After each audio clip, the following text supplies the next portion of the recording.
Filming POV videos just like this is extremely easy, and if you have a cell phone, all you need is one more item to record just like this, hands-free. And this is all you need other than a cell phone. It's only 20 bucks. I'll leave a link to it in the description down below in a pinned comment. All you gotta do is put your phone in this little like holder right here. You screw this piece in to like lock it into place. Of course I can't show you because I'm recording with my phone, but you put this on kind of like a hat, and then you'll look something like this.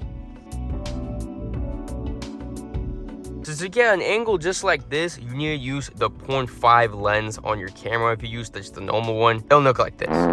This is but this is clearly so much better. I also recommend locking in the exposure, because if you're driving and shit, then like the sun and lights and shit will just fuck with that, and then the video may look a little shit. But hey, I can just, you know, flex the presidential Rolex right here and drive the Mercedes-Benz hands-free with only a fucking cell phone and a $20 head mount. If you want to see some more videos of me driving with this on my head, the video's on screen right now, so click and go watch it.